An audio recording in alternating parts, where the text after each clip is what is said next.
কুসুম এপিসোডের আজকের পর্ব। ধারাবাহিকটির শুরুতে আমরা দেখতে পাই কুসুম বাড়ির বাইরে দাঁড়িয়ে দেবলীনাকে ঠেস মেরে বলে, আপনাকে আমি এত সহজ প্রশ্ন করেছি আর আপনি এত ভাবছেন। বলুন না দেবলীনা ম্যাডাম, কে আপনার গালে হলুদ লাগিয়েছে? দেবলীনা কুসুমকে রাগ দেখিয়ে সে বলে, চালাকি করতে যেও না কুসুম, কাজের মেয়ে হয়ে বাড়ির বউকে প্রশ্ন করার অধিকার দিয়েছে কে তোমাকে? কুসুম বলে, তাহলে আপনি আমাকে রাগ দেখাচ্ছেন কেন দেবলীনা ম্যাডাম? তাহলে কি আপনি আমাদের কাছে কিছু আড়াল করছেন? দেবলীনা বলে, হ্যাঁ, আড়াল করছি তো। যেমন তোমরা আয়ুষ, ঈশান, তুমি অনুশ্রীর গ্রামে গিয়েছিলে, আর এইটা তোমরা ইন্দ্রাণী গাঙ্গুলির কাছে আড়াল করেছ।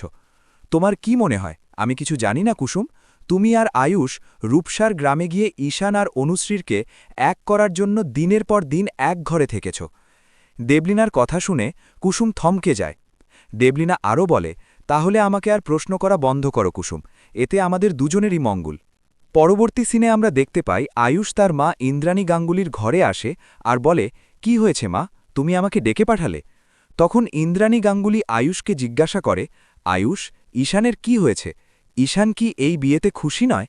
কেমন মন মরা করে বসে থাকে? আমি এটা লক্ষ্য করেছি ঈশান গ্রাম থেকে ফেরার পরে। তখন আয়ুষ চুপ করে দাঁড়িয়ে থাকে। ইন্দ্রাণী গাঙ্গুলি আয়ুষকে বলে, ঈশানের এমন কিছু তুমি জানো যেটা তুমি আমাকে বলছো না।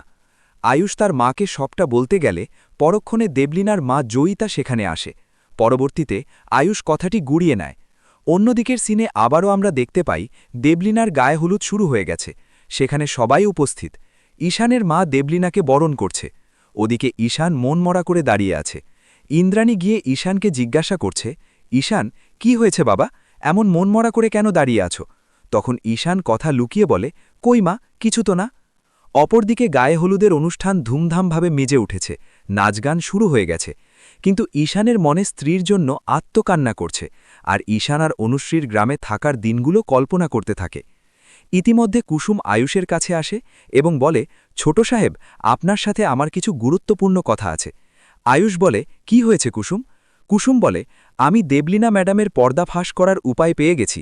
আমাদের যা করার খুব তাড়াতাড়ি করতে হবে, না হলে দেবলীনা ম্যাডাম যে কোনো সময় পুরো বাজিটাই উল্টে দিতে পারে। আমি বলেছিলাম না, এই বিয়ে আটকানোর উপায় ঈশ্বর আমাদের ঠিক বলে দিবে। এখন দেবলীনা ম্যাডাম আর কিচ্ছু করতে পারবে না, শুধু সময়ের অপেক্ষা দেবলীনা ম্যাডামের পর্দা ফাঁস করার। পরক্ষণে আয়ুষ বলে, তুমি কি প্রমাণ পেয়েছ? আমি তো কিছু বুঝতে পারছি না। এতটা কনফিডেন্স হচ্ছ কি করে? অলরেডি ঈশানের গায়ে হলুদ হয়ে গেছে কুসুম। আর বলে, তোমার কথা শুনে মনে হচ্ছে তুমি এমন কোনো প্রমাণ জোগাড় করেছ যার সুবাদে আমরা এক্সপোজ করতে পারব। তখন কুসুম মনে কনফিডেন্স নিয়ে বলে, প্রমাণ আছে ছোট সাহেব। আয়ুষ বলে, কি সেটা? তখন কুসুম বলে, আপনি আমাকে গায়ে হলুদের সময় বলেছিলেন না ম্যাডামের পিছু নিতে? আপনার কথা শুনে আমি দেবলীনা ম্যাডামের পিছু পিছু গেলাম। আমি ওইখানে দেখলাম উনি একজন ছেলের সঙ্গে ছিলেন। ওই ছেলেটাকে দেখে আমার চেনা চেনা মনে হলো। মনে হয় ওই ছেলেটাকে আমি আগেও দেখেছি।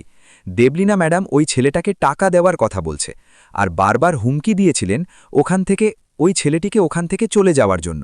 তবে ছেলেটাও নাছোড়বান্দা, উনি দেবলীনা ম্যাডামের পিছু এত সহজে ছাড়বে না। তখন আয়ুষ বলে, এই সুযোগটাই আমাদের কাজে লাগাতে হবে কুসুম। কিন্তু ছেলেটা কে কুসুম? বলে, দূর থেকে ছেলেটিকে ভালোভাবে দেখতে পারিনি আমি।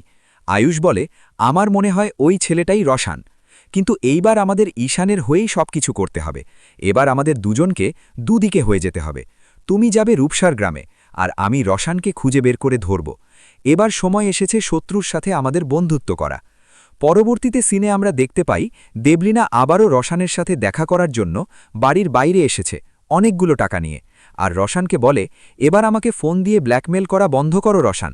আর বলে, এরপর যেন তোমার আর এই মুখটা না দেখতে পাই। পরক্ষণে সেখানে দুইজন দুইজনের সাথে কথা কাটাকাটি শুরু করে।